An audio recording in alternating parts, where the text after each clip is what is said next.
NTA International, reaching the corners of the earth.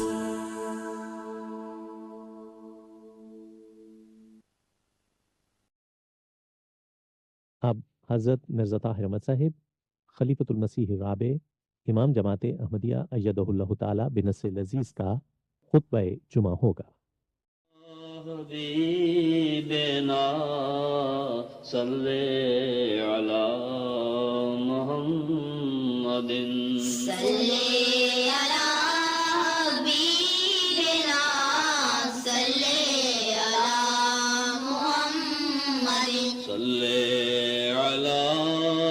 رسولنا صلی علی محمد صلی علی رسولنا صلی علی محمد صلی علی محمد صلی علی محمد أشهد أن لا إله إلا الله وحده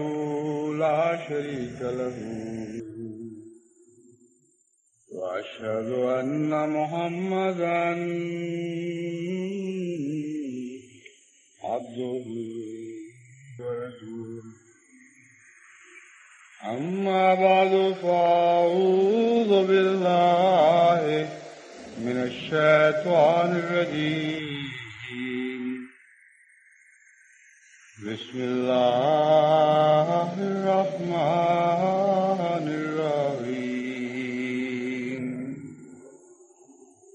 الحمد لله رب العالمين الرحمن الرحيم مالك يوم الدين إياك نعبد وإياك نستعين اهدنا الصراط المستقيم صراط الذين أنعمت عليهم غير المغضوب عليهم ولا الضالين۔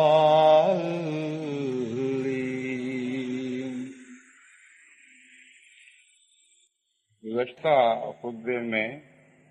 نے ایک نیا سلسلہ مضامین کا شروع کیا ہے جس کا تعلق تقوی سے ہے۔ میں یہ بیان کر رہا تھا کہ تقوی کی کمی کے نتیجے میں یا خود اپنی حالت سے غفلت کے نتیجے میں اور آخری تجزیے کے طور پر دراصل یہ ایک ہی چیز کے دو مختلف نام ہیں۔ انسان بسا اوقات ایسی غلطی کرتا ہے اور اس غلطی پر اصرار کرتا چلا جاتا ہے کہ اس کے نتیجے میں خود بھی ٹھوکر کھاتا ہے، اور اگر وہ معاملہ جماعت کے نظام سے تعلق رکھتا ہو تو کثرت سے دوسروں کے لیے بھی ٹھوکر کا موجب بن جاتا ہے۔ اور اسی طرح دنیا میں آئے دن فتنے پلتے اور سر اٹھاتے ہیں۔ جہاں تک انفرادی غلطیوں کا تعلق ہے، انسان کا اپنے خدا سے معاملہ ہے، اور انفرادی غلطی خواہ کتنی بڑی ہی کیوں نہ ہو اس کو وہ اہمیت حاصل نہیں جو جماعتی غلطی کو ہے، کیونکہ جماعتی غلطی کے نتیجے میں نظام برباد ہوتا ہے اور آئندہ کے لیے نسل در نسل لوگوں کے لیے ٹھوکر کھانے کے سامان پیدا ہوتے ہیں۔ ایک آدمی نہیں ڈوبتا بلکہ ہزاروں لاکھوں بعض دفعہ کروڑوں کو لے ڈوبتا ہے۔ گزشتہ کچھ عرصے سے میرا طریق یہ رہا ہے کہ جماعتوں میں جب بھی اس قسم کے فتنوں نے سر اٹھایا، بیشتر اس کے کہ وہ سر اٹھتا ان فتنوں کی خوب اچھی طرح بیخبری کرنے کی توفیق ملی لیکن یہ معاملہ میرے اور ان جماعتوں کے درمیان خط و کتابت کی حد تک ہی محدود رہا۔ اب میں سمجھتا ہوں کہ ایسے معاملات ہیں کہ ساری جماعت کے علم میں آنے چاہیے، اور ساری جماعت کو معلوم ہونا چاہیے کہ فتنہ کیا ہے، کس طرح پلتا ہے، کس طرح سر اٹھاتا ہے، اور کس طرح بعض دفعہ بڑے بڑے متقی نظر آنے والے انسان خود اپنے نفس کے دھوکوں میں مبتلا ہو کر ساری جماعت کے لیے ایک ابتلا بن جاتے ہیں اور شیطان کے لیے ایک اعلی کار بن جاتے ہیں۔ بعض ایسے شخص عمدن بالارادہ بھی ایسی شرارت کرتے ہیں، مگر وہ خدا تعالیٰ کے فضل سے جماعت میں شاذ کے طور پر کہیں ہوں گے، لیکن بہت سے ایسے ہیں جو اپنی بے وقوفی کے نتیجے میں، آنکھیں بند کرنے کے نتیجے میں، تقویٰ کی کمی کے نتیجے میں ایسی غلطیوں کا ارتکاب کرتے رہتے ہیں، اور مستقلاً میرے لیے جماعت کی خاطر ایک پریشانی پیدا کرتے رہتے ہیں۔ آج کے خطبے میں جماعت احمدیہ جرمنی سے متعلق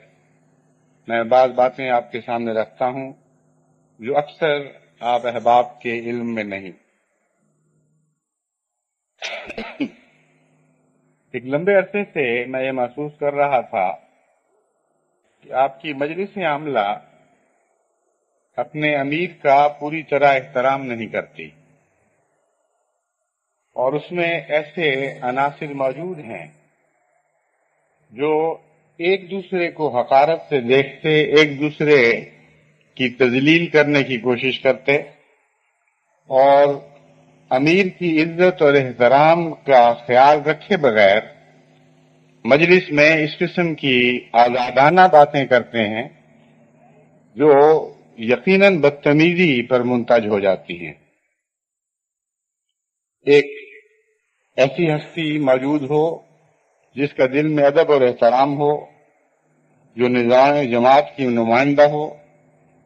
اس کے سامنے اونچی آواز کرنا ہی بدتمیزی ہے، بجائے یہ کہ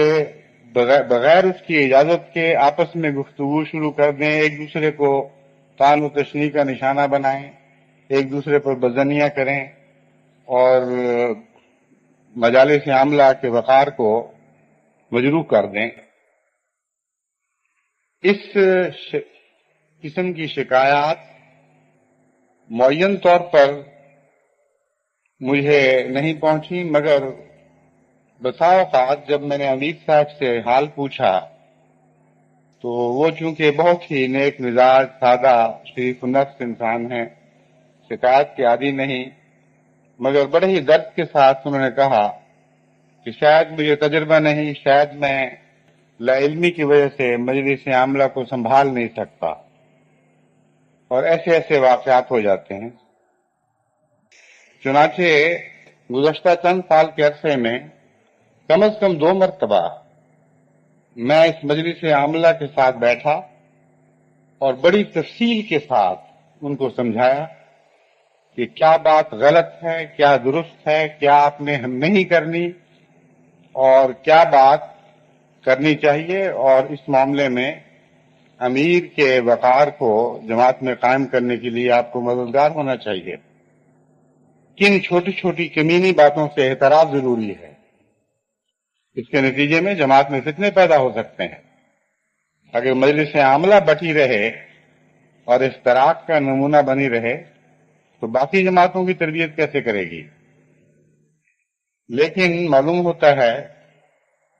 کہ ان باتوں کا کوئی خاص اثر مجلس عاملہ کے بعض ممبروں پر نہیں پڑا۔ اس وقت تک میں نے یہ فیصلہ نہیں کیا تھا کہ پوری سختی کے ساتھ اب اس فتنے کو ہمیشہ کے لیے کچلا جائے گا، کیونکہ ان میں سے ہر ممبر اپنی ذات میں اچھا دکھائی دیتا تھا، بہت خدمتیں کرنے والا، بہت ہی بظاہر جماعت کے ساتھ اخلاص اور قربانی کا تعلق رکھنے والا، اور ہر ایک یہ سمجھتا تھا کہ میرا قصور نہیں، دوسرے کا قصور ہے۔ لیکن جب میں نے خوب کھول کر سارے معاملات ان کو روشن کر دیے اس کے بعد میں نے یہ فیصلہ کیا کہ اب اگر پھر ایسی کوئی حرکت ہوئی تو محض نصیحت سے کام نہیں لیا جائے گا، بلکہ جو میری ذمہ داری اللہ تعالیٰ نے ڈالی ہے میں اس کو ہر قیمت پر ادا کروں گا۔ اب نئے فتنے کا آغاز اس طرح ہوا کہ جلسہ سالانہ پر مکرم امیر صاحب جب مجھے ملنے کے لیے آئے تو ان سے میں نے پوچھا کیا حال ہے، کیسی آپ کی عمارت چل رہی ہے، تو شدت جذبات سے بے قابو ہو گئے اور بہت مشکل سے ضبط کرنے کے بعد مجھے یہ بتا سکے کہ کچھ عرصے سے حالات ایسے ہوتے چلے آ رہے تھے جس کے نتیجے میں یوں معلوم ہوتا تھا کہ جیسے ایک گروہ میرے مقابل پر کھڑا ہے، لیکن گزشتہ مجلس عاملہ میں جو مجلس شورا کے بعد ہوئی اس میں میرے نائب امیر نے اور مربی انچارج نے میری نہایت خطرناک بے عزتی کی ہے اور کھلے کھلے لفظوں میں باغیانہ رویہ اختیار کرتے ہوئے میرے ساتھ بدتمیزی کا سلوک کیا گیا۔ اس کا کیونکہ تعلق مجلس شورا کی ایک کارروائی سے تھا، اس لیے میں نے امیر صاحب سے گزارش کی کہ آپ اس معاملے کو بالکل دل سے نکال دیں، اب یہ میرا کام ہے کہ میں فیصلہ کروں گا۔ آپ مجلس عاملہ کی کارروائی کی جو کیسٹ ہے وہ مجھے بھجوائیں تاکہ کسی ایک آدمی کی رپورٹ سے میں کوئی نتیجہ اخذ نہ کروں۔ میں اس کارروائی کو سنوں گا، متعلقہ حصوں کی جو کارروائی ہے، اور پھر براہ راست نتیجہ نکالوں گا۔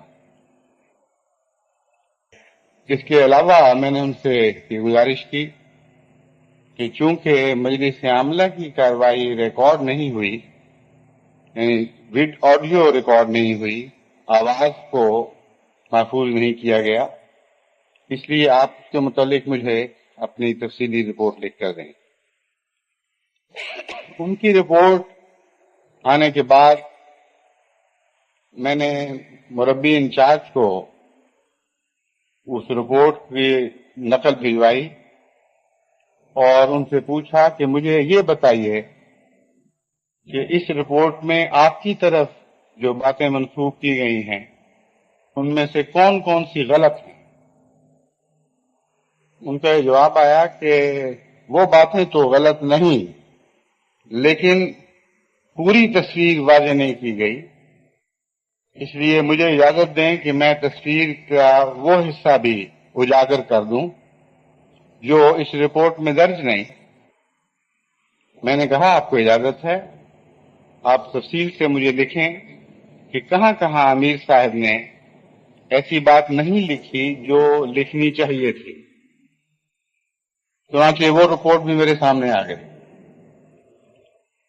یہ آغاز ہوا ہے اس فتنے کا جس کے نتیجے میں پھر مجھے سخت کارروائی کرنی پڑی اور آپ کے بعض پرانے کارکنوں کو سلسلے سے کاموں سے کلیتاً علیحدہ کر دینا پڑا۔ لیکن اس سے پہلے کچھ اور پس منظر ہے، وہ بھی میں آپ کے علم میں لانا چاہتا ہوں۔ جب موجودہ موجودہ نہیں بلکہ سابقہ مبلغ انچارج جن کے ساتھ یہ معاملہ ہوا یا جو اس کے جھگڑے کے بانی مبانی بنے، ان کا تبادلہ میں نے جرمنی میں کیا تو مجھے ان کی طرف سے ایک بہت ہی عجیب و غریب چٹھی موصول ہوئی جس سے مجھے بہت دھکا لگا۔ اس چٹھی کا لب لباب یہ تھا کہ عملاً مجھے ہر قسم کے اختیارات ہونے چاہیے، امیر اپنی جگہ پر، لیکن مجھے ہر قسم کے اختیارات ہونے چاہیے۔ اور اس چٹھی کا مضمون پورا تو نہیں میں بیان کر سکتا، مختصراً چند فقرے میں آپ کے سامنے رکھنا چاہتا ہوں صرف جرمنی کی جماعت کی خاطر نہیں بلکہ تمام دنیا کی جماعتوں کے سامنے، تاکہ ان کو معلوم ہو کہ کس طرح انانیت ایک بھیس بدل کر سر اٹھاتی ہے اور کیسے کیسے مطالبوں میں تبدیل ہو جاتی ہے۔ یہ آپ کو یاد رکھنا چاہیے کہ سلسلے کے نئے دستور کے مطابق جو اس وقت نافذ العمل ہے اور جس سے دنیا بھر کی جماعتوں کے امراء اور نائب امراء اور مجالس عاملہ کے ممبران اور خصوصیت سے مربی واقف ہیں، اگر امیر مربی یہ سلسلہ نہ ہو تو مربی سلسلہ کو نائب امیر بنا دیا جاتا ہے، جو ضروری نہیں مگر بنایا جا سکتا ہے۔ اور یہی میرا فیصلہ تھا کہ ان صاحب کو بھی نائب امیر بنایا جائے گا۔ ان کے مشورے یہ تھے کہ تبلیغ کے کام کی نگرانی خاکسار کے فرائض میں سے ایک اہم فریضہ ہوگا۔ اس کو انجام دینے کی غرض سے تمام جماعتوں کے سیکریٹریان تبلیغ کا خاکسار سے براہ راست رابطہ ہوگا۔ تربیت کا شعبہ بھی براہ راست خاکسار کی زیر نگرانی ہونا چاہیے۔ مجالس عاملہ میں خاکسار کو کوئی عہدہ مثلا نائب امیر وغیرہ نہیں ہونا چاہیے، بلکہ مجلس عاملہ میں خاکسار کی حیثیت مبلغ انچارج کی ہو اور بطور مرکزی نمائندہ کے خاکسار مجلس عاملہ کے فیصلوں اور ان کے کام کی عمومی نگرانی کرے، یعنی امیر سے بالا مجلس کا حصہ بنتے ہوئے یہ ان پر گویا میری طرف سے براہ راست امیر سے اوپر ایک نگران بن کر وہاں بیٹھے رہیں۔ ذیلی تنظیموں کے صدران کا مبلغ انچارج کے ساتھ گہرا رابطہ ہونا چاہیے۔ صدر صاحبان حضور انور کی خدمت میں رپورٹیں بھجوائیں، ان کی نقول خاکسار کو بھی بھجوائیں۔ خاکسار کو جماعت میں تبلیغی اور تبعیضی کاموں کو تیز کرنے کے سلسلے میں جو معلومات درکار ہوں گی،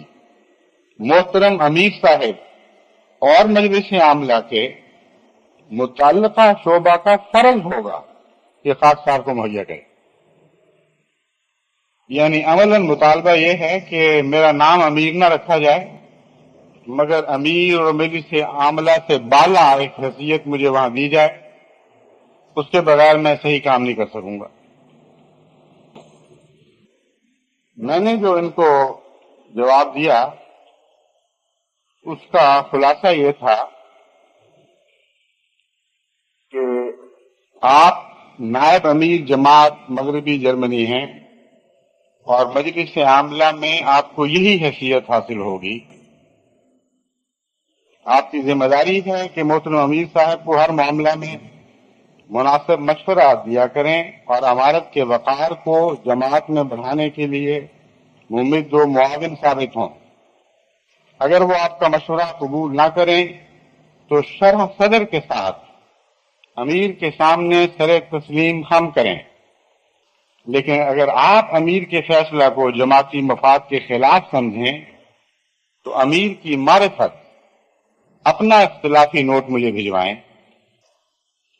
اس کے علاوہ جتنے اختیارات امیر آپ کو دینا چاہے دستور کی حدود کے اندر رہتے ہوئے، یہ اس کا کام ہے۔ امیر اگر آپ پر اعتماد رکھتا ہے تو جتنا چاہے آپ کو اختیار دے، میں خود کوئی اختیار معین نہیں کروں گا، ورنہ نظام جماعت چلانے میں دوغلا پن اور تضاد پیدا ہو جائے گا۔ اس کے بعد اور بہت سی باتیں ان کو سمجھائیں اور آخر پر لکھا کہ مندرجہ بالا وہ تمام وہ باتیں ہیں جن کے متعلق مجھے آپ پر حسن ظن تھا کہ پہلے اس کا شعور رکھتے ہوں گے، مگر آپ کے لمبے سلسلہ سوالات نے میرے حسن ظن کو ٹھوکر لگائی اور بڑی وضاحت کے ساتھ میں نے ان سے کہا کہ مجھے ایک اور موقع پر کہ مجھے فتنے کی بو آ رہی ہے، آپ تقوی سے کام لیں اور امیر کے سامنے پوری طرح سر اطاعت خام کریں، ورنہ آپ خدمت سے محروم ہو جائیں گے۔ اور ایک موقع پر ایک انگریزی خط میں نے ان کو لکھا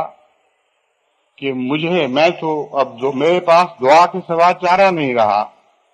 یہ دعا کروں کہ اللہ تعالیٰ آپ کو ٹوٹل ڈس انٹیگریشن سے بچائے۔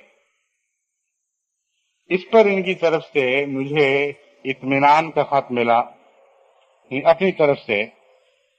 کہ مطمئن رہیں، میں بات سمجھ گیا ہوں، میری طرف سے آئندہ اس معاملے میں کبھی آپ کو کوئی شکایت نہیں ہوگی۔ یہ ہے پس منظر اس نئے جھگڑے کا۔ یعنی یہ آپ کو بتانا چاہتا ہوں کہ جو سختی کی گئی ہے اس کے متعلق یہ نہیں کہا جا سکتا کہ حد سے زیادہ کی گئی ہے، بلکہ یہ کہا جا سکتا ہے کہ پہلی کرنی چاہیے تھی اور تاخیر ہو گئی۔ اگر یہ غلطی ہے تو اللہ تعالیٰ مجھے معاف فرمائے۔ اب جو واقعہ ہوا ہے وہ اس کا آغاز مجلس شورا میں کئی طریق پر ہوا۔ میں اگر کیسٹ منگوا کر نہ سنتا تو میری توجہ صرف اس بات کی طرف مبذول کرائی گئی تھی کہ صدر لجنہ نے وہاں کچھ ایسی باتیں کہیں جن کے نتیجے میں مربی صاحب نے اپنے اختیارات سے بہت بڑھ کر ان سے سختی کی، یہاں تک کہ ان کا نروس بریک ڈاؤن ہو گیا، اور گویا یہی بات تھی۔ لیکن جب میں نے وہ کیسٹ سنی اور جب میں نے امیر صاحب سے رپورٹ منگوائی تفصیلی اور خود مربی صاحب انچارج سے رپورٹ منگوائی، تو جو باتیں سامنے آئیں وہ یہ ہیں جو میں بیان کرتا ہوں، اور آپ کے علم میں آنی چاہیے، سب دنیا کی جماعتوں کے علم میں آنی چاہیے کہ مجلس شورا کیا ہوتی ہے، کس کو کیا اختیار ہے، کون کس طرح حد سے تجاوز کرتا ہے جو جماعت کے لیے ناقابل برداشت ہونا چاہیے۔ سب سے پہلی بات یہ کہ جب رد شدہ تجاویز پڑھی جا رہی تھی، آپ کے علم میں آنا چاہیے جن کو شورا کا تجربہ نہیں، کہ رد شدہ تجاویز وہ تجاویز ہیں جن کو خلیفہ وقت کی منظوری کے ساتھ مجلس میں پیش کرنے کی اجازت نہیں ہوتی، اور اس بات کا اعلان کیا جا رہا ہوتا ہے کہ ان تجاویز کو نہ پیش کرنے کی اجازت ہے، نہ ان پر کسی کو تبصرہ کرنے کی اجازت ہے۔ جب یہ تجاویز پڑھی جا رہی تھی، بار بار اس مربی انچارج نے اٹھ کر سیکرٹری کو ٹوکا اور بیچ میں آ کر اپنے تبصرے شروع کیے کہ میرے نزدیک اس میں یہ پہلو ہونا چاہیے تھا، یہ مختصر تبصرے کیے، اور کئی دفعہ ایسا کیا، اور اس کے بعد یہ کہا کہ میں اپنی اختتامی تقریر میں ان امور پر مزید کچھ بیان کروں گا۔ امیر صاحب چونکہ اردو نہیں جانتے تھے یا ٹرانسلیشن اگر تھی تو انتظام درست نہیں تھا، وہ شاید اس وجہ سے یا اپنی حد سے زیادہ انکساری اور شرافت کی وجہ سے خاموش رہے اور وہاں کچھ نہیں کہا، لیکن بعد میں ان کو منع کیا کہ آپ کو کوئی حق نہیں تھا کہ آپ سلسلے کی معروف روایات کے خلاف، جن کی حفاظت کرنا آپ کا فرض ہے، نہ کہ ان کو توڑنا آپ کا فرض ہے، آپ ایسی حرکت کرتے، اس لیے آپ کو اجازت نہیں۔ اس پر بجائے اس کے کہ خاموشی اختیار کرتے، سیکرٹری مجلس شورا سے فون پر رابطہ کیا اور اس کو کہا کہ وہ امیر صاحب کو یہ کہے کہ میں آپ کی طرف سے اجازت تو نہیں ملی، لیکن میں ضرور اس کے متعلق کچھ کہنا چاہتا ہوں۔ اب سیکرٹری مجلس شورا تو شورا کا ممبر کوئی بات براہ راست کہہ ہی نہیں سکتا، اس کا تعلق ہی کوئی نہیں۔ صدر مجلس جو ہے اس کے ساتھ اس کا ہر شخص کا تعلق ہوتا ہے۔ سیکرٹری مجلس شورا تو صدر مجلس کے متحد ایک کارکن ہے، اس سے زیادہ اس کی وہاں کوئی حیثیت نہیں ہوتی۔ لیکن بہرحال فون کے ذریعے جبکہ خود نائب امیر تھے، اگر کوئی اصرار کرنا تھا جو اصرار نہیں کرنا چاہیے تھا، بالکل ناجائز تھا، تو براہ راست بات کر سکتے تھے۔ امیر صاحب نے اس کے باوجود اجازت نہیں دی، جو بہت اچھا کیا اور درست کیا، لیکن اس عرصے میں یہ کافی ایسی نامناسب باتیں کہہ چکے تھے جو روایت سلسلہ کے سراسر منافی تھا۔ پھر دوسری تعجب انگیز بات میرے سامنے یہ آئی کہ اختتامی خطاب بجائے امیر کے نائب امیر کا ہو رہا اور میری واضح ہدایات کے خلاف مجلس شورا کی کارروائی اردو میں ہو رہی ہے، حالانکہ میں نے بارہا تاکید کی ہے مجلس شورا تو ایک بہت ہی اہم انسٹیٹیوشن ہے، ایک ایسا نظام جماعت کا اہم حصہ ہے جس کے اوپر میری ہدایات کو سختی سے عمل درآمد ہونا چاہیے۔ میری ہدایت ہے کہ جس ملک کی جو زبان ہے، جو ہمارے رسمی اجلاسات ہیں، ان میں اسی ملک کی زبان بولی جائے گی۔ اگر کسی کو سمجھ نہیں آتی تو اس کا ترجمہ ہوگا، وہ اپنی زبان میں بات کرے، لیکن اس کا ترجمہ اس صورت میں ہوگا کہ وہ ایک اہم ممبر ہو، اس کی ضرورت ہے، وہ مشورہ، اس کا مشورہ درکار ہے، مگر وہ مجبور ہے۔ ایسا استثناء ہو سکتا ہے، اور یہ بھی استثناء ہو سکتا ہے کہ اگر جرمن شورا ہے اور جرمن زبان میں کارروائی ہو رہی ہے تو اس کا اردو ترجمہ کر دیا جائے، ان لوگوں کی خاطر جو جرمن پوری طرح نہیں سمجھتے لیکن سمجھنی چاہیے۔ اس ہدایت کو سراسر نظر انداز کرتے ہوئے پوری کارروائی اردو میں ہو رہی تھی۔ پھر سلسلے کی قدیم اور معزز روایات کو ٹھوکر مارتے ہوئے امیر کے آخری خطاب کی بجائے نائب امیر صاحب کا آخری خطاب تھا، اور وہ آخری خطاب تو ایسا تھا جس نے رونگٹے کھڑے کر دیے۔ سب سے پہلے تو مجھے یوں لگا جیسے بعض لوگ تو خلیفہ بننے کی کوشش کرتے ہیں اور وہی انداز بناتے ہیں جو خلافت کا ایک خصوصی حق ہے، اور جماعت اس انداز کے ساتھ ایک محبت رکھتی ہے اور اس کو اسی تعلق کی وجہ سے برداشت کرتی ہے، اور یہ جماعت اور خلافت کے درمیان ایک ایسا رشتہ ہے جسے کوئی اور شخص نہ سمجھ سکتا ہے، نہ اس میں دخل دینے کا اس کو حق ہے۔ لیکن اس سے الگ ایک حضرت مسلم موعود کا بھی انداز تھا، اور وہ آپ کی ذات پر ہی پھپتا تھا۔ مجھے تو آج تک یاد نہیں کہ کبھی میں نے اس رنگ میں اپنا خطاب اپنی صحت کے ذکر سے شروع کیا ہو کہ احباب جماعت کو فکر ہوگی کہ میری حالت کیسی ہے، اس لیے میں آپ کو بتانا چاہتا ہوں کہ گزشتہ چند دنوں سے طبیعت دلیل رہی ہے، اور پھر یہ کچھ واقعات ہوئے، اور پھر یہ ہوا۔ یہ خاص انداز تھا حضرت مسلم موعود کا، جس کو جماعت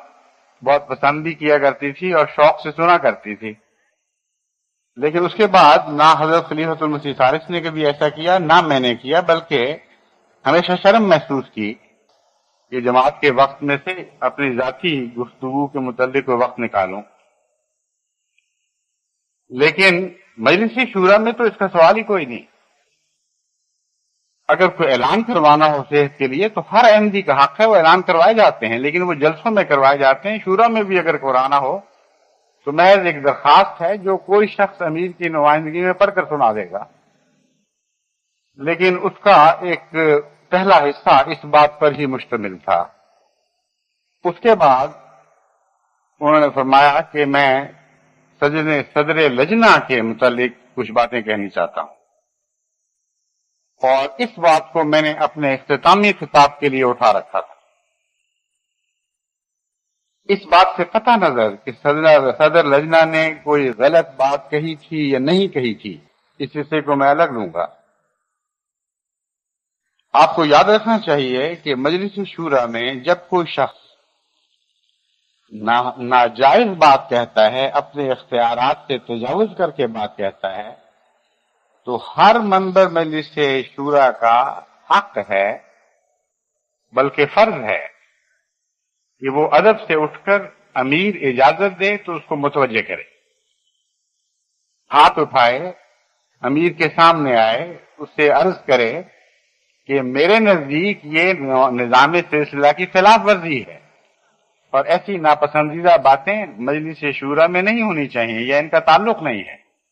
یہ حق ہے۔ لیکن امیر اگر نہیں سنتا یا انکار کر دیتا ہے تو پھر ہرگز کوئی حق نہیں ہے کسی کو تو اس بارے میں زبان کھولے. ہاں بعد ازاں وہ امیر کی معرفت خلیفۃ المسیح کو متوجہ کرا سکتا ہے کہ ہماری شورا میں یہ بات ہوئی ہے، میرے نزدیک روایات سلسلہ کے منافی ہے، اگر میں درست ہوں تو پھر امیر کو ہدایت کی جائے کہ آئندہ اس کا خیال رکھے، اگر میں غلط ہوں تو میری اصلاح کی جائے. یہ ایک مؤدبانہ درست متقیانہ طریق ہے. لیکن اس موقع پر جن صاحب کا میں ذکر کر رہا ہوں انہوں نے بجائے اس کے کہ امیر صاحب سے مؤدبانہ درخواست کرتے کہ یہ غلط باتیں ہو رہی ہیں، آپ ان کو روک دیجئے، اپنا ایک حق محفوظ رکھا، گویا خلیفہ وقت اس پر بعد میں تبصرہ کرے گا. اور تبصرے کا انداز بھی بلا شبہ نہ صرف یہ کہ امیر سے بالا ہے بلکہ بعض باتوں میں خلیفہ وقت سے بھی ممتاز ہے. اور اس تبصرے کے دوران آپ فرماتے ہیں کہ فلاں خاتون، فلاں نام کی خاتون قادیان کی پرورش یافتہ ہیں، ان کی تقریر تو بہت عمدہ تھی، اور میں یہ مشورہ دیتا ہوں صدر صاحب اجنا کو کہ ایسے عمدہ تربیت یافتہ خواتین سے ہدایتیں لیا کریں اور ان کی ہدایت اور ان کے ارشادات اور ان کے تابع اور ان کے تجارب سے فائدہ اٹھا کر لجنہ کے کام چلائیں. انا للہ و انا الیہ راجعون. خلیفہ وقت کسی کو صدر مقرر کرتا ہے اور نائب امیر اٹھ کر اپنی مربیانہ حیثیت کے بالکل غلط استعمال کرتے ہوئے یہ مشورے دے رہا ہے اور ان کی ایک خاتون کی ذات نام لے کر اس طرح تعریف کرتا ہے جس طرح خلیفہ وقت اور اچھے کارکنوں کی نمایاں طور پر تعریف کر دیا کرتا ہے. لیکن کبھی ناممکن ہے کہ کوئی خلیفہ وقت یہ کہے کہ میں نے جس کو صدر مقرر کیا ہے کوئی فرد جماعت اس سے بالا ہے اور اس کا صدر کا فرض ہے کہ عہدیداروں سے ہٹ کر میری ہدایت سے الگ ہو کر فلاں کی مطابقت کرے اور اس سے سبق سیکھے. وہ صدارت کو بھی میری مقرر کردہ صدارت کو بھی کینسل کر دیا اور اپنی طرف سے جس طرح آپ امیر بالائے امیر بن گئے تھے ایک صدر بالائے صدر مقرر فرما دیا. نہایت ہی بےہودہ حرکت تھی، مگر وہی بات ہوئی جو ایک ہدایت کی خلاف ورزی کے نتیجے میں ہونی چاہیے تھی. اردو میں باتیں ہو رہی تھیں، ترجمہ اگر ہو بھی رہا تھا تو پتہ نہیں کس قسم کا تھا، مگر امیر صاحب کو اس وقت پتہ نہیں لگا کہ کیا ہوا ہے. بعد میں جب امیر صاحب کو رپورٹیں ملی تو اس پر مجلس عاملہ میں یہ گفتگو شروع ہوئی. مجلس عاملہ میں جو رویہ اختیار کیا گیا ہے وہ اس سے بھی زیادہ ناپسندیدہ اور ناپاک رویہ تھا.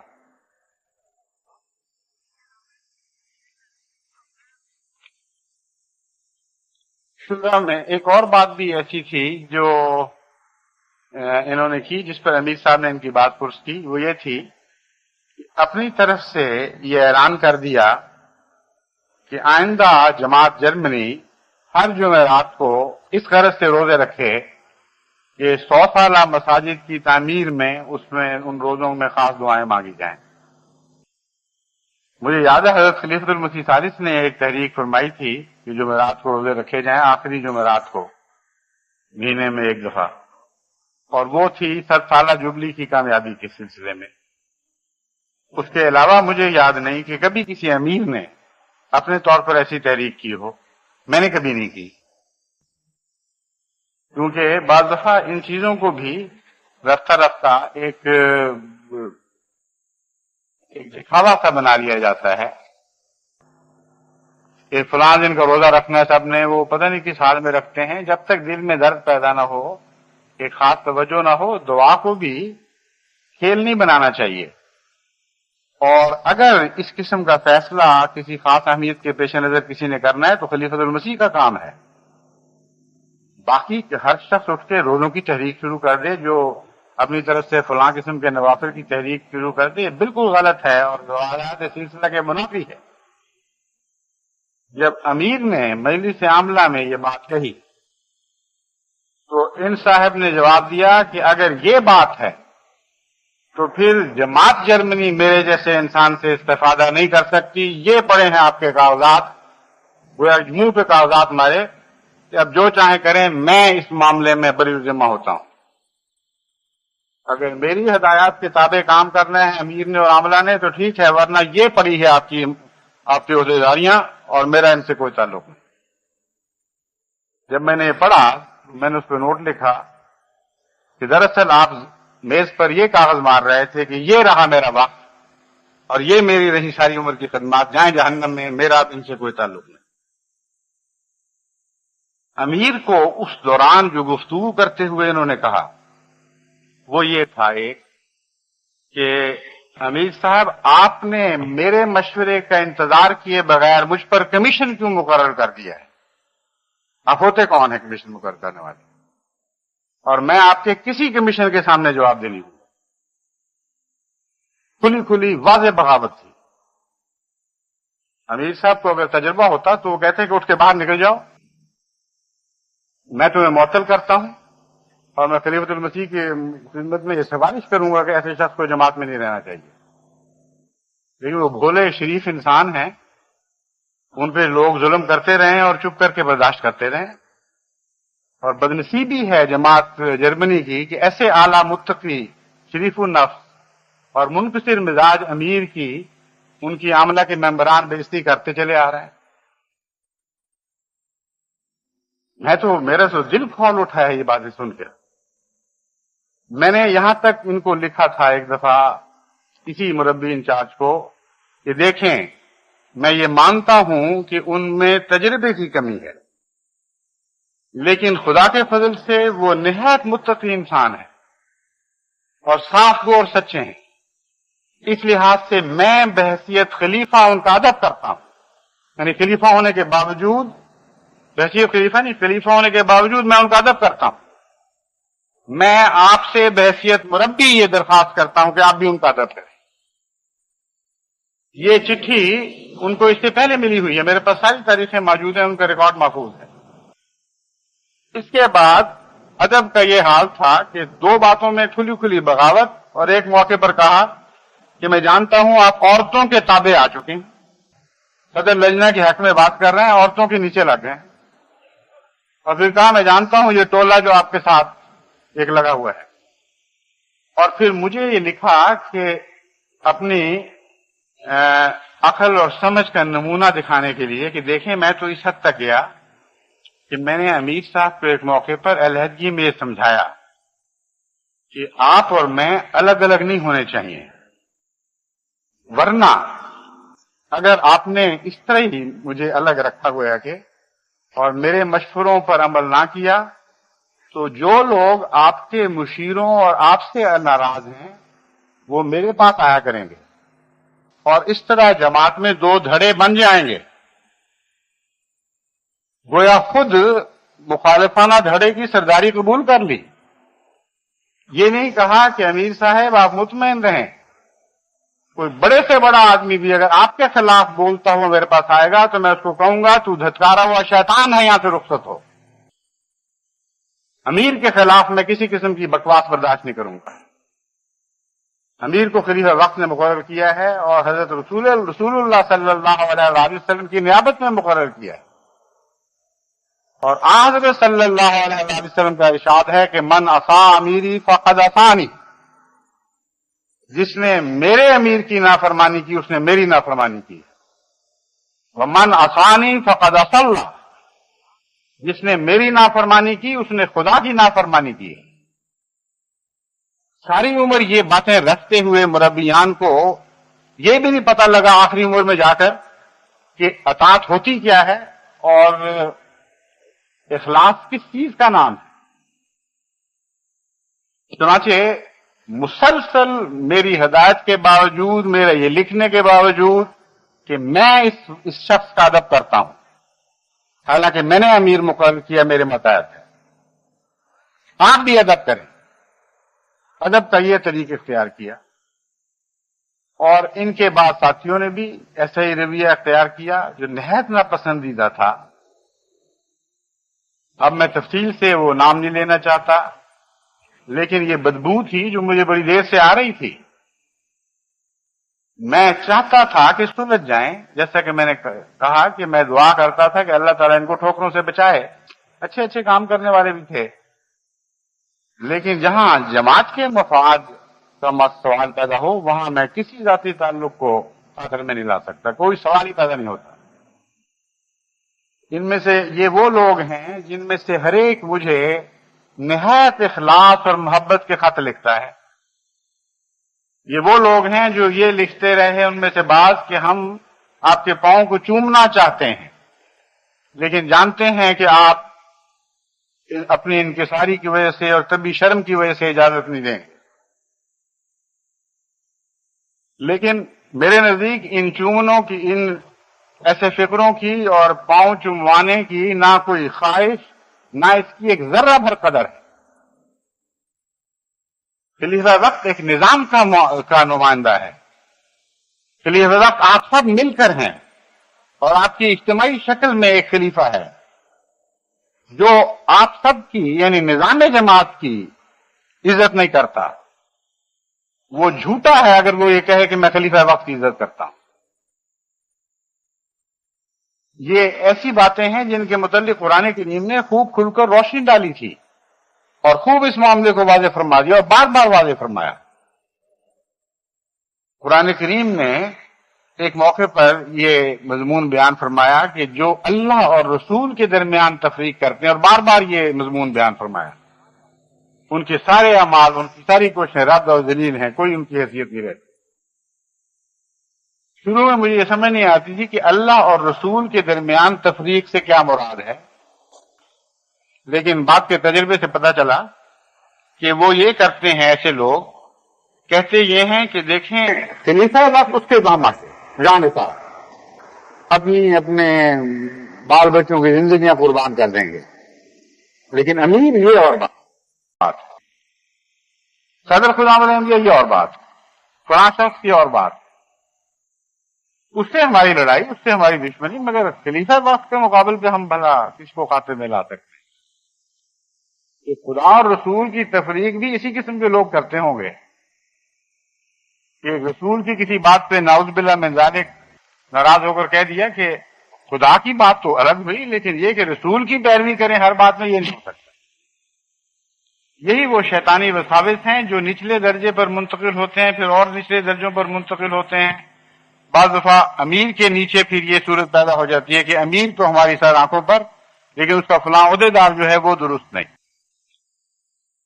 اور یہ فتنہ پیدا کس طرح ہوتا ہے، اس کا آغاز خدا تعالیٰ نے قرآن کریم کے آغاز میں تمثیل کی صورت میں بیان فرما دیا، جو میں بار بار بیان کر چکا ہوں.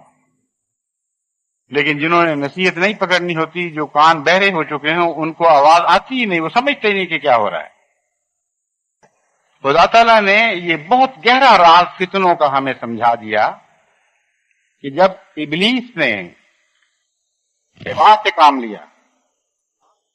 تو اس کا ابا، اس کا انکار دراصل اس کی انانیت کی گود میں پلا تھا. پہلے اس نے اپنے آپ کو بڑا سمجھا، مگر خدا سے بڑا نہیں، خدا کے مقرر کردہ امیر سے بڑا سمجھا، اس سے اپنے آپ کو بہتر سمجھا. اور اس نے یہ نہیں کہا کہ اے خدا میں تجھے تسلیم نہیں کرتا، یا میں تیری عظمت کو دھتکارتا ہوں اور اس کا انکار کرتا ہوں. یہ کہا کہ جس کو تو نے امیر بنایا ہے یہ تو مجھ سے چھوٹا اور بے معنی، میرے مقابل پر اس کی کوئی حیثیت نہیں، انا خیر منہ. کتنی گہری حکمت کی بات ہے. ہزارہ سال گزر چکے، آغاز مذہب کی یہی حقائق ہمیشہ دہرائی جاتی ہے، اور جو جاہل انسان ہے اس کو سمجھ نہیں آتی. جس کی آنکھوں میں بصیرت نہیں ہے وہ باہر کے نور سے فائدہ نہیں اٹھا سکتا. وہ نہیں سمجھتا کہ یہ کیا ہو رہا ہے. اور ہمیشہ جماعت میں جب فتنے پیدا ہوئے اسی طرح ہوئے. کہا یہ جاتا ہے کہ بالا سے وہ تو ٹھیک ہے ہمارے سر آنکھوں پر، لیکن یہ جو چھوٹا ہے نا یہ شیطان، اس کی ہم نہیں بات مانیں گے. اگر وہ واقعتاً شیطان ہے، نااہل ہے، تو تمہارا فرض ہے کہ ادب کے ساتھ بالا ہستی جو بھی ہے، امیر ہے یا اس سے اوپر خلیفۃ المسیح ہیں، ان کی خدمت میں لکھو کہ آپ نے جس وقت تک آپ اس کو امیر بنائے رکھیں گے ہم ضرور اس کی اطاعت کریں گے، لیکن ہماری درخواست یہ ہے کہ یہ بحیثیت امیر آپ کے شایان نشان نہیں ہے، نظام جماعت کے اوپر دھبا ڈال رہا ہے، فلاں غلطی کر رہا ہے۔ یہاں تک لکھنا ہرگز نہ گستاخی ہے نہ ابلیسیت ہے، لیکن یہ بات کہے بغیر، یہ کوشش کیے بغیر انکار کا فیصلہ اپنے ہاتھ میں لے لینا اور یہ کہہ دینا کہ ہم اس بات کو تسلیم نہیں کریں گے، یہ ہے ابلیسیت جس کا ذکر قرآن کریم کے آغاز میں ہوا اور بار بار اس کہانی کو دہرا کر ہمیں نصیحت فرمائی گئی کہ دیکھو فتنے اس طرح اٹھا کرتے ہیں، جب بھی آئندہ فتنے اٹھیں گے اسی طرح اٹھیں گے۔ اور جہاں تک میں نے وسیع نظر ڈالی ہے اپنی زندگی کے سارے تجربے پر میں نظر ڈال کر آپ کو یقین سے کہتا ہوں کہ قرآن کریم کا بیان کردہ فتنوں کا اسلوب اسی طرح دہرایا جاتا ہے، اسی طرح نفس دھوکہ دیتا ہے، اسی کا نام تقویٰ کی کمی ہے، یہ انانیت ہے جو ابا بن کر پھر اٹھتی ہے اور بغاوت بن جاتی ہے۔ پھر ایک اور بات جو ہمیں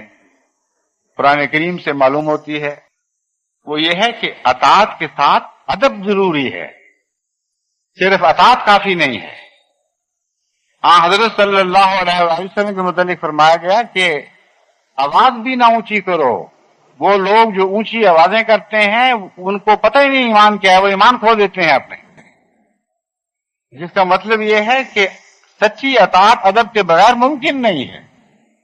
وہ کھوکھلی رسمی اطاعت کوئی حیثیت نہیں رکھتی اور ہمیشہ اطاعت کرنے والے کے لیے خطرہ بنی رہتی ہے۔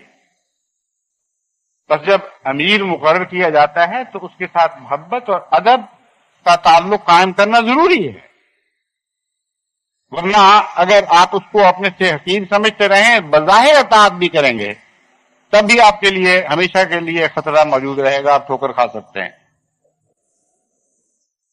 حضرت صلی اللہ علیہ وآلہ وسلم نے اس مضمون کو اتنی وضاحت کے ساتھ کھول کے بار بار پیش فرمایا کہ ایک موقع پر فرمایا کہ دیکھو تمہارے اوپر اگر ایک ایسا امیر بھی مقرر کیا جائے جو حبشی ہو، یعنی عربوں کو اپنی قومیت پر ناز تھا اور ایک حبشی شخص کے متعلق کہ وہ آ کر ان کا امیر بن جائے، وہ سوچ بھی نہیں سکتے تھے۔ مثال کیسی عمدہ دی ہے جو ان کے لیے کراہت کا سب سے بڑا سامان رکھتی تھی۔ فرمایا حبشی ہو اور غلام ہو، اور عربوں کے لیے غلام کی اطاعت کرنا تو ایک ناقابل تصور بات تھی، سوچ بھی نہیں سکتے تھے، اور سخت اس سے تنافر پایا جاتا تھا۔ پھر ان کو اپنی سرداریوں اور عقلوں پر بڑا ناز تھا۔ رسول اللہ صلی اللہ علیہ وسلم نے فرمایا کہ اس کا سر منقے کے سر کے برابر ہو، منقے کے برابر ہو، یعنی خوش کیے ہوئے کشمش کے دانے جتنا سر ہو، اتنا بے وقوف اور پاگل ہو۔ اگر ایسا امیر بھی تم پر مقرر کیا جائے تم پر فرض ہے کہ اس کی اطاعت کرو۔ یہ ہے اسلام کی امارت کی روح اور اطاعت کی روح، جسے حضرت اقدس محمد مصطفیٰ صلی اللہ علیہ وآلہ وسلم نے خوب کھول کھول کر بیان فرما دیا، اور قرآن کریم نے بھی آپ کے ان حقوق کی خوب حفاظت فرمائی۔ جو باتیں مختلف وقتوں میں شیطان حضور صلی اللہ علیہ وسلم کے غلاموں کو بدل کرنے کے لیے پھیلاتے رہتے تھے، قرآن نے ان سب کی تاریخ محفوظ کر دی اور فتنے کے ہر پہلو کو ہمیشہ کے لیے خوب کھول کر بیان کر دیا ہے۔ قرآن کریم نے جو پہلو بیان فرمائے ہیں، ایک بھی ایسا دنیا میں فتنہ نہیں جو ان پہلوؤں سے باہر ہو۔ بس مسلمانوں کے لیے ہر قسم کی خبرداری کے باوجود، تنبیہ کے باوجود دوبارہ ٹھوکر کھانا حد سے زیادہ جہالت اور خودکشی کے مترادف ہے۔ قرآن کریم فرماتا ہے کہ بعض دفعہ لوگ اس طرح فتنہ پیدا کر ہے تو وہی بات کہ نچلے آدمی کے خلاف، اوپر لے کے خلاف نہیں کرتے، براہ راست اوپر کو اس طرح ملوث کرتے ہیں۔ کہتے ہیں قرآن کریم کے مطابق کہ وہ کہتے ہیں دیکھو رسول اللہ صلی اللہ علیہ وسلم تو خود بڑے زیرک، بڑے باشعور، بڑے صاحب فہم انسان ہیں، مگر یہ بدبخت جو مشورے دینے والے ہیں نا، یہ مصیبت ہے. اور آپ کی کمزوری یہ ہے کہ اذن ہے، لوگوں کی باتیں سنتے رہتے ہیں اور جو کسی نے کہا اس کو مان لیا. قرآن کریم میں اللہ تعالیٰ فرماتا ہے ان سے کہہ دے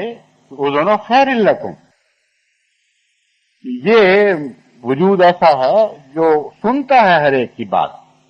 مگر خیر کی بات کو قبول کرتا ہے، بھلائی کی بات کو قبول کرتا ہے، بدی کی بات کو رد کر دیتا ہے.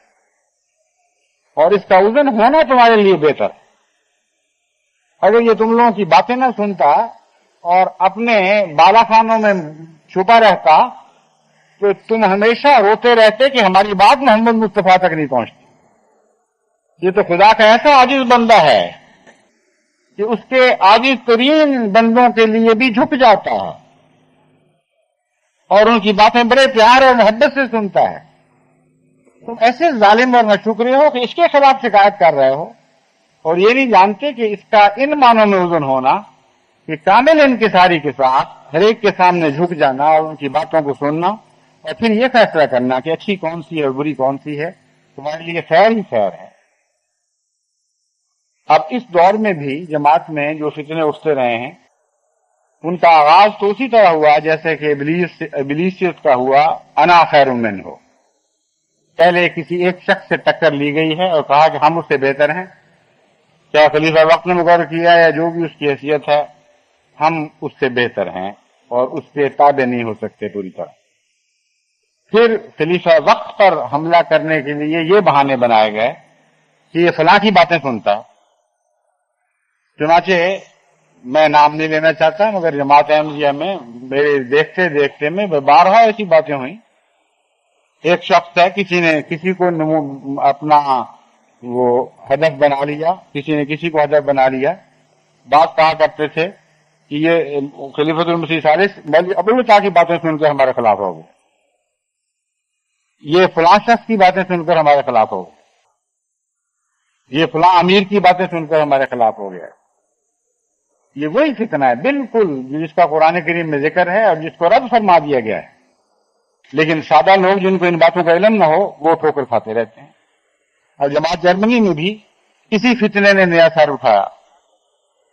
اور امیر کے متعلق یہ کہا جانے لگا، اور مجھے تعجب ہے کہ وہ لوگ جن کے دل میں کوئی اس امیر کے لیے یا نظام کے لیے غیرت تھی ان باتوں کو برداشت کیوں کرتے رہے. کیوں انہوں نے مقابل پر اٹھ کر یہ نہیں کہا کہ یہ تمہارے شیطانی خیالات ہیں، ان سے باز آؤ ورنہ میں تمہاری خلیفۃ المسیح کے سامنے رپورٹ کروں گا. لیکن سنتے رہیں، اندر اندر ایک دوسرے کے کان پکاتے رہیں. اور وہ یہ باتیں تھیں مثلا کہ جی امیر صاحب یہ تو مبشر باجوہ کے ہاتھ میں کھیل رہے ہیں، جو بات سنتے ہیں مبشر باجوہ کی سنتے ہیں. اور اس معاملے میں جو فتنے کی کھچڑی پک کر ابلی ہے تو مجلس عاملہ میں امیر مربی انچارج نے یہ کہا کہ امیر صاحب جو آپ کے مشیر ہیں ان سے باز آ جائیں ورنہ یہ ہوگا. یہ مجلس عاملہ کے مان بات کہا. اور مجلس عاملہ میں ایک ممبر صاحب اٹھ کر کھڑے ہوتے ہیں اور کہتے ہیں امیر صاحب ہم آپ کو متنبع کرتے ہیں، الفاظ متنبع ہوں یا نہ ہوں لیکن اس کے جو طرز ہے اور سختی ہے وہ یہی ہے. آپ کو خلیفۃ المسیح نے مشوروں کے 2 فورم دیے ہیں، یعنی 2 مشیروں تک محدود کر دیا ہے آپ کو، ایک نائب امیر اور ایک مجلس عاملہ. آپ اس فورم سے باہر قدم باہر رکھنے کی اجازت نہیں رکھتے، آپ کو اجازت نہیں ہے کہ اس سے باہر نکلیں. اور چونکہ آپ سن نہیں گئے اور باز نہیں آ رہے ہیں ان باتوں سے، کسی اور کی باتیں سنتے ہیں، اس لیے یہ فتنہ پیدا ہوگا. جب تک آپ توبہ نہیں کرتے اور اپنے آپ کو ان 2 مشیروں کے گویا عملاً تابع نہیں کر لیتے، اس وقت آپ امارت نہیں کر سکتے. میں نے کہا امیر صاحب کو کہا بلا تاخیر فوراً ان صاحب کو مجلس سے باہر نکالیں، اور عملاً آپ کی ساری مجلس عاملہ معذول ہے سوائے ایک شخص کے جس نے اس کے خلاف آواز اٹھائی.